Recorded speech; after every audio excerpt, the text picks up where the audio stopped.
Hello, ഞാൻ ലിബില്ലി. അപ്പോൾ ഇന്നിപ്പോൾ 6 ജയിലിലായിട്ട് 11 ദിവസം കഴിഞ്ഞു. അപ്പോൾ ഇന്നിപ്പോൾ പുള്ളിക്ക് ജാമ്യം കിട്ടി എന്തായാലും. അതായത് ഇത്രയും ദിവസം പുള്ളി ജുഡീഷ്യൽ കസ്റ്റഡിയിലായിരുന്നു. അപ്പോൾ അവിടെ നിന്ന് സബ് ജയിലിൽ എന്തായാലും ഇന്നിപ്പോൾ പുള്ളിക്ക് എന്തായാലും ജാമ്യം കിട്ടി. അത് ഹൈക്കോടതിയിൽ നിന്ന് ജാമ്യം കിട്ടിയെന്ന് എനിക്ക് തോന്നുന്നു. അങ്ങനെയാണ് ഞാൻ കേട്ടത്.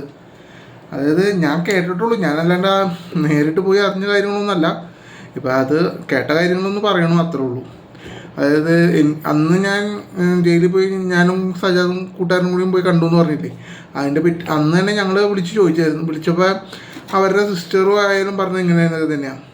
അതായത് ഇനി ആരുടെയും സഹായം വേണ്ട, ഞങ്ങൾ നല്ലൊരു വക്കീലിനെ ഏർപ്പാടാക്കി ഞങ്ങളിനി ഹൈക്കോടതിയിൽ പോയി ജാമ്യം എടുത്തോളാം എന്നൊക്കെ ആണ് അന്ന് അവർ പറഞ്ഞത്.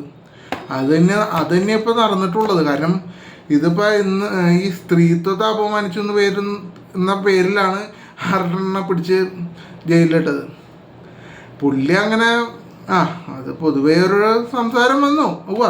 ശരിയായിരിക്കും, പക്ഷേ ഇതിനൊക്കെ ഇങ്ങനെ ഒരു മനുഷ്യൻ്റെ 11 ദിവസം കാട്ടിക്കളയാന്ന് പറഞ്ഞാലേ അതൊക്കെ കുറച്ച് കൂടുതലാണ്. ഇതിപ്പോൾ ജാമ്യം കൊടുത്തത് നല്ല കർശന ഉപാധികളോടുകൂടിയ തന്നെയാണ്.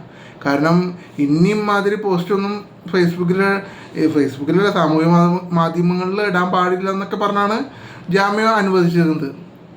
പിന്നെ ഇതിൻ്റെ വേറൊരു കേസ് എന്ന് പറഞ്ഞാൽ വേറൊരു സംഭവം എന്ന് പറഞ്ഞാൽ ഇതിപ്പോൾ പുള്ളിക്ക് ജാമ്യം കൊടുക്കാണ്ടിരിക്കാൻ വേണ്ടി പലതും അവർ പറഞ്ഞിരുന്നു. അതായത് എതിർഭാഗം പലതും പറഞ്ഞിരുന്നു.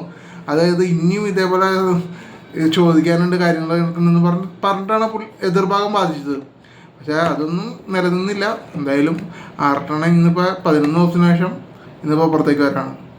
എന്തായാലും പുള്ളി പുറത്ത് വരട്ടെ. പുള്ളി ഇനി ഒരു നല്ല ജീവിതം ജീവിക്കട്ടെ, അങ്ങനെ പറയാൻ പറ്റുള്ളൂ. കാരണം ഇപ്പോൾ എല്ലാ പ്രശ്നങ്ങളും ഇപ്പോൾ ഇതോടുകൂടി തീർന്നുണ്ടാവും എന്ന് വിചാരിക്കണം. കാരണം ഇനിയിപ്പോൾ പുള്ളി പുതിയൊരു മനുഷ്യനായിട്ട് പുള്ളി എന്തായാലും ചെയ്യട്ടെ. എന്തായാലും സോഷ്യൽ മീഡിയയിൽ പുള്ളി ആക്റ്റീവ് ആവാണ്ടിരിക്കൊന്നും വേണ്ട. കാരണം ആക്റ്റീവ് ആയിക്കോട്ടെ, പുള്ളീനെ കാണാനും അറിയാനൊക്കെ ആൾക്കാർ കുറേ പേരുണ്ടാവും. പക്ഷേ ഈ വർത്താനം പറയുമ്പോൾ കുറച്ചും ഇങ്ങോട്ട് ഡീസൻ്റ് ആവാൻ കാര്യങ്ങളുള്ളൂ. പിന്നെ ഇങ്ങോട്ട് കയറി ചൂണ്ടി കളഞ്ഞാൽ അതിപ്പോൾ ഞാനായാലും കുറച്ച് ഇതാവും, റോങ് ആവും. അതൊന്നും പറഞ്ഞിട്ട് കാര്യമില്ല. പക്ഷേ എന്തായാലും ആറട്ടണൻ എന്തായാലും ഇന്ന് പുറത്തേക്ക്, ജയിലിൽ നിന്ന് പുറത്തേക്ക് എന്തായാലും വരട്ടെ, പുറത്ത് വന്നിട്ട് കാണാം. ഇവിടെ പലരും പലതും പറഞ്ഞിരുന്നു. അതായത് ഇന്നാളൊരു പെണ്ണ്, ഒരു 3 അടി പൊക്കമുള്ള ഒരു പെണ്ണ് പറഞ്ഞിരുന്നു, ആറട്ടണ്ണ ജയിലിൽ പോയി കണ്ടു, അങ്ങനെ കണ്ടു ഇങ്ങനെ കണ്ടു എന്നൊക്കെ പറഞ്ഞിരുന്നു. അപ്പോൾ അതൊക്കെ സത്യമാണെന്ന് ആറട്ടണ്ണം തന്നെ പറയട്ടെ. കാരണം ഞങ്ങൾ എന്തായാലും അവിടെ പോയി കണ്ടിട്ടുള്ള കാര്യം ഉറപ്പുള്ള കാര്യമാണ്. ഞങ്ങളവിടെ പോയി കണ്ടിട്ടുണ്ട്. ഞാനും കൂട്ടുകാരും സജാദും കൂടിയും കണ്ടിട്ടുണ്ട്. ഇപ്പോൾ അവൾ പറയുന്നത് ഞങ്ങൾ പോയി കണ്ടിട്ടില്ലെന്നാണ് അവൾ പറയുന്നത്. അങ്ങനെയാണെങ്കിൽ ആറട്ടണ്ണം തന്നെ പറയട്ടെ. പക്ഷേ പുള്ളി ഇനി ഒരു ക്യാമറയ്ക്ക് മുമ്പിൽ ഫേസ് ചെയ്യാനൊക്കെ കുറച്ച് സമയം എടുക്കും എന്തായാലും.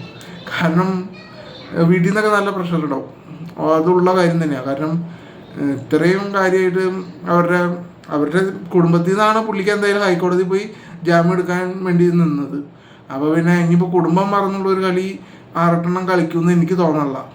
അത് പുള്ളിയുടെ ലൈഫ് ജീവിച്ചു തീർക്കട്ടെ, ഇനി അങ്ങനെ പറയാൻ പറ്റുള്ളൂ. എന്തായാലും ആറട്ടെണ്ണം പുറത്തേക്ക്. അപ്പോൾ ഈ വീഡിയോ ഇത്രേ ഉള്ളൂ. ഇതിൽ ഇത്രയും ഞാൻ പറയാനുള്ളൂ. ഇനിയിപ്പോൾ ഞാൻ വേറെ വീഡിയോസായിട്ട് വരാം. ശരി.